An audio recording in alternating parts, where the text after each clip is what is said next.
Assalamualaikum warahmatullahi wabarakatuh. Apakah kalian tahu tentang Kabupaten Luwu yang berada pada Provinsi Selatan di negara Indonesia? Inilah informasi sekilas dari Kabupaten Luwu. Selamat datang di channel Cheerful Story, semoga dapat menambah ilmu dan wawasan Anda. Kabupaten Luwu adalah sebuah kabupaten di Sulawesi Selatan yang dalam kurun waktu 3 takat menjadi 3 daerah strategis, yaitu Kabupaten Luwu, Kabupaten Luwu Utara yang kemudian dimekarkan lagi menjadi Kabupaten Luwu Timur dan Kota Palopong. Pemekaran ini turut menjadikan Kota Palopong selaku perintahan otonomi Kota Palopong. Luas wilayah Kabupaten Luwu 3.025 km². Sebelum Kota Palopong menjadi kota otonomi dengan jarak tempuh dari Kota Makassar lebih dari 367 km. Pemekaran Kabupaten Luwu yang kemudian melahirkan Kabupaten Luwu Utara dan Kota Otonom Palopong di bawah kepemimpinan Bupati Luwu Dr. Kabul Kasik yang menjabat Bupati Luwu dari tahun 1909 sampai tahun 2003. Kabupaten Luwu memindahkan pusat pemerintahan dari Kota Palopong ke Kota Belopa sejak tahun 2006. Seiring ditetapkannya Belopa sebagai ibu kota Kabupaten Luwu berdasarkan Peraturan Pemerintah RI Nomor 80 Tahun 2005 dan diresmikan menjadi ibu kota sejak 13 Februari 2006. Periode 2004 sampai 2009 Luwu dipimpin oleh Bupati Dr. Haji Basmin Atayang Magister Pendidikan. Kemudian dilakukan pemilihan kepala daerah langsung pertama di daerah Luwu dan pemilih Insinyur Haji Andi Muzakkar sebagai Bupati terpilih periode 2009 sampai 2014 dan Bupati sekarang dipimpin oleh Dr. Haji Basmin Atayang Magister Pendidikan. Adapun fakta-fakta tentang Kabupaten Luwu. Sejarah Kabupaten Luwu. Sejarah tanah Luwu sudah berawal jauh sebelum masa pemerintahan Hindia Belanda bermula. Sebelumnya Luwu telah menjadi sebuah kerajaan yang mewilayahi Kolaka, Sulawesi Tenggara dan Poso, Sulawesi Tengah. Hal sejarah Luwu ini dikenal pula dengan nama tanah Luwu yang dihubungkan dengan nama Lagaligo dan Saweri Gading. Setelah Belanda menundukkan Luwu, mematahkan perlawanan Luwu pada pendaratan tentara Belanda yang ditentang oleh Hulu Balang, Kerajaan Luwu Andi Tada bersama dengan laskarnya di Ponjala Pantai Palopong pada tahun 1905. Belanda selanjutnya membangun sarana dan prasarana untuk memenuhi keperluan pemerintah penjajah di seluruh wilayah Kerajaan Luwu mulai dari selatan Bitung Padua ke utara Poso dan dari tenggara Kolaka Mengkongga ke barat Tanah Toraja. Pada pemerintahan Hindia Belanda, sistem pemerintahan ini dibagi atas 2 tingkatan pemerintahan, yaitu pemerintahan tingkat tinggi dipegang langsung oleh pihak Belanda, pemerintahan tingkat rendah dipegang oleh pihak Swapraja.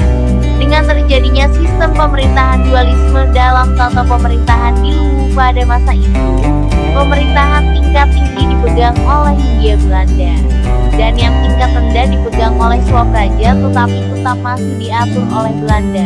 Namun secara de jure pemerintahan Swapraja tetap ada. Selanjutnya pada masa pendudukan tentara Dainippon, pemerintah Jepang tidak mengubah sistem pemerintahan yang diterapkan tentara Dainippon pada masa berkuasa di tahun 1943. Pada prinsipnya hanya meneruskan sistem pemerintahan yang telah diterapkan oleh Belanda, hanya digantikan oleh pembesar-pembesar Jepang.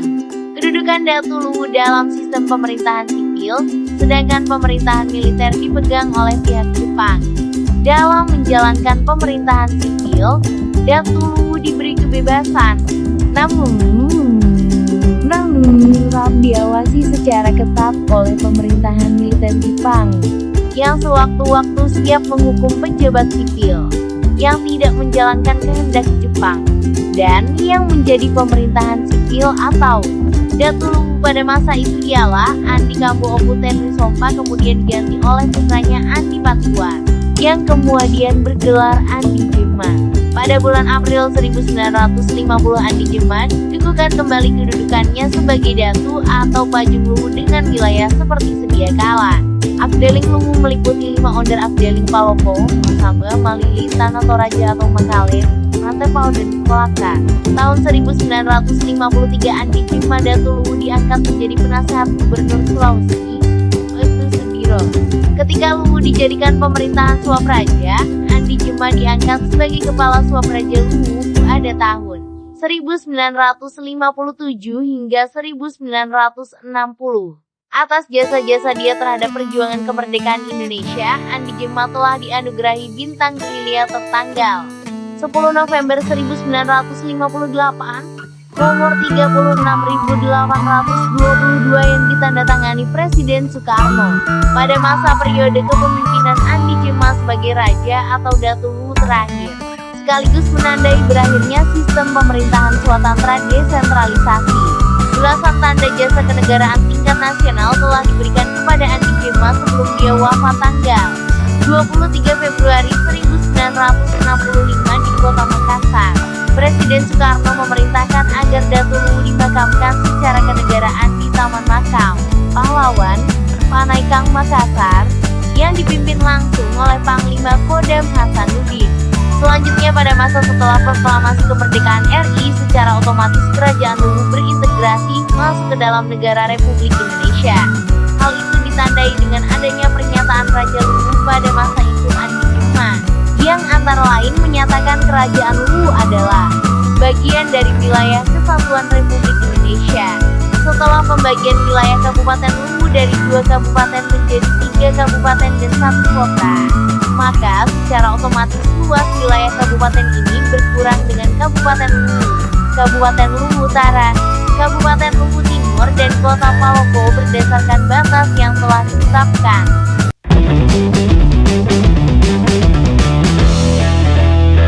Sekitar tahun 1946, saat itu Indonesia baru saja lepas dari penjajahan Jepang. Pada masa itu, Luwu merupakan wilayah kabupaten. Namanya masih menggunakan istilah Swapraja Luwu. Pemerintahan awal daerah yang ada di Swapraja Luwu saat itu dipimpin oleh Andi Jema. Lambang itu memiliki makna yang tersirat. Simbol keris yang ada di bagian tengah lambang itu menandakan kesakralan kerajaan Luwu. Keris itu sebenarnya bernama keris bunga waru. Keris ini diyakini adalah keris pemberian dari langit. Keris titipan dari langit berlambang Pei berwarna putih tersebut adalah lambang kerajaan Luwu sejak awal. Maknanya adalah kerajaan Luwu sangat melindungi seluruh warganya. Secara geografi Kabupaten Luwu terletak pada koordinat antara 2 derajat 3 menit 45 detik sampai 3 derajat 37 menit 30 detik lintang selatan dan 119 derajat 15 detik sampai 121 derajat 43 menit 11 detik bujur barat. Kabupaten Luwu memiliki wilayah geografis yang unik karena wilayahnya terbagi dua, yang dipisahkan oleh sebuah daerah otonom yakni Kota Palopo. Adapun daerah yang terpisah tersebut adalah wilayah Walendang dan Lamasi atau yang juga dikenal dengan sebutan Lama. Batas wilayah Kabupaten Luwu berbatasan dengan Kabupaten Luwu Utara dan Kabupaten Tanah Toraja sebelah utara. Berbatasan langsung ke Lebon dan Sulawesi Tenggara sebelah timur. Berbatasan langsung Kabupaten Sidrap dan Kabupaten Wajo sebelah selatan dan berbatasan langsung Kabupaten Tanah Toraja dan Entrekang di sebelah barat. Demografi Kabupaten Luwu.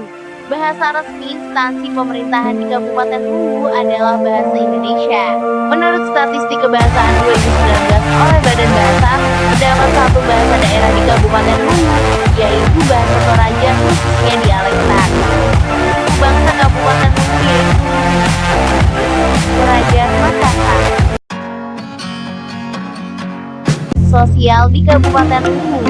Pendidikan, taman kanak-kanak 196 unit, sekolah dasar 260 unit, 45 unit, sekolah menengah pertama 99 unit MTS, 41 unit, sekolah menengah umum 23 unit, 17 unit, dan sekolah menengah kejuruan atau SMK 23 unit.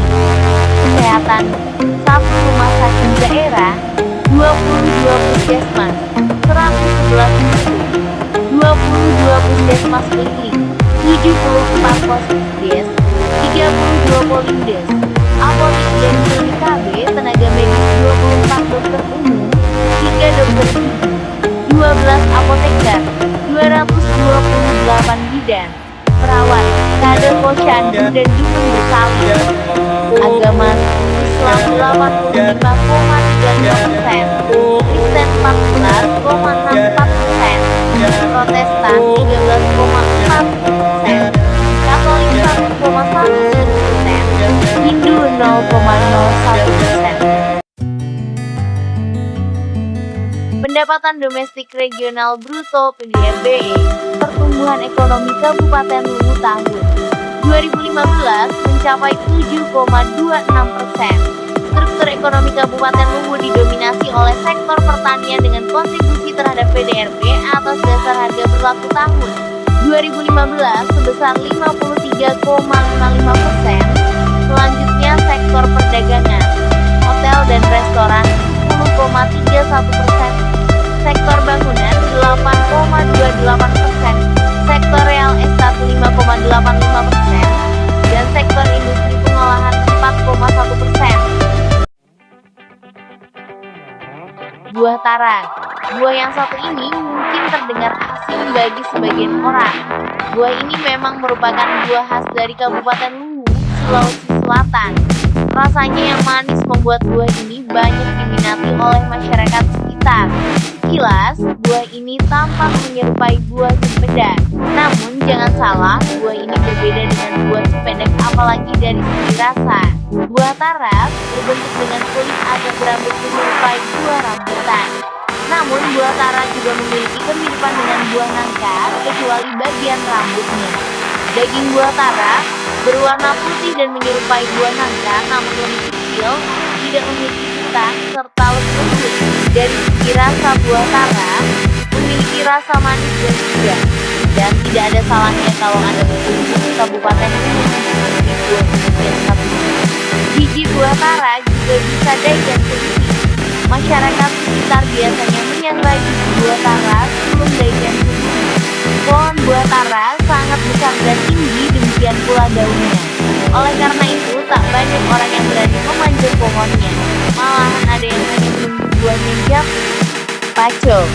Sudah pernah mendengar nama makanan yang satu ini? Makanan yang satu ini hanya dijumpai di Kabupaten Luwu dan Palopo. Ada yang mengatakan bahwa makanan ini adalah sashiminya orang Palopo. Bisa. Sama seperti sashimi, pakcow juga berbahan baku ikan segar yang diolah tanpa proses pemanasan. Sebagai gantinya, pakcow memanfaatkan asam cuka. Pakcow sendiri dalam pengolahannya menggunakan banyak sekali cabai rawit yang telah dihaluskan terlebih dahulu. Jadi yang mengaku suka makanan pedas kayaknya wajib coba makanan yang satu ini. Penghalusan cabai rawit tersebut bukan menggunakan blender melainkan menggunakan ulekan. Pakcow biasanya disajikan dengan dangnya, olahan makanan dari sagu yang menyerupai roti kering yang berbentuk persegi panjang. Sematnya bugalu. Bugalu atau disebut kapulung dan di Maluku dan Papua disebut papeda atau di Kendari disebut semanggi. Ini memang mirip. Bedanya hanya pada penyajian dan bahan pencampurnya. Di Pulau Pak, bugalu yang berbahan dasar sagu ini biasa dimasak bersama sayur-sayuran, ikan, udang atau ayam. Buah yang dicampur kacang, sambal pedas dan irisan jeruk ini dengan mudah bisa dijumpai. Harganya hanya sekitar Rp10.000 sampai Rp15.000 per porsi. Objek wisata, kawasan wisata Agro Latimojong, trekking ke kawasan Baju Barat, wisata Kecamatan Buah, air terjun Bungalo, air terjun Selusabeng, Sarambuma Siang, Panori. Terima kasih sudah nonton video ini. Mohon maaf apabila ada kesalahan informasi atau pengucapan atau salah gambar.